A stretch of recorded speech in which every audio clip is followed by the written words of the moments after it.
Welcome to another Divorce Discourse video. I like to do a video every so often just to mix it up, since most of what I do is in writing. I have an issue that I was hoping to get your help with today. Let me tell you a quick story to give you some background. This weekend, I was down in Hilton Head, South Carolina, where I spoke to the South Carolina Advocates for Justice Convention, just to the family law section of that group. It was 100 plus people. We were in a really large room, and I was the second speaker. Most of the people in the audience were sitting in the back of the room, and this was a really deep room, so the back of the room was a long way from the front of the room. The guy that spoke right before me said something to the crowd about sitting in the back and made some jokes, I think in an effort to cajole them to come forward, but no one moved. Now, I understand sitting in the back of the room. Personally, I like to sit in the back. Most CLEs that I go to, I sit back there. I like to be near the door. I don't like the people up front, the speaker, to be able to see if I'm really paying attention or not.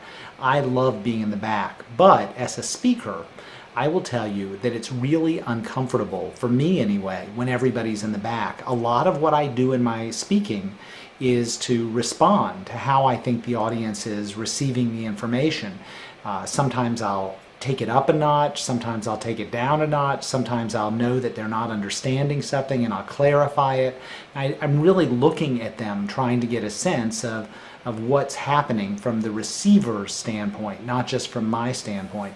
But the way this room was set up, once I was up on that podium, I really couldn't see the faces of the vast majority of the people in the crowd. And I thought before I went up there about trying to sort of get them to move to the front, but I couldn't think of a way to do it where it wouldn't be awkward if I said it and then they didn't come. And so I felt like my performance was really subpar. I could have done much better. I usually do much better, I think. But not being able to see them really took me down a notch or two or three in terms of how I might have done. It just wasn't a good situation for me. What I really want from you is input about how to get that audience to move forward, because I'm sure it's going to happen at some point down the road. This is not a once-in-a-lifetime event.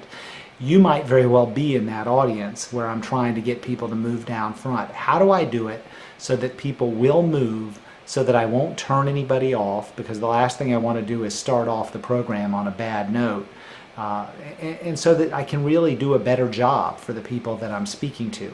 Give me your thoughts in the comments. Let me know how you might have gone about addressing it, because I could really use the help. Until next time, I'm Lee Rosen for Divorce Discourse.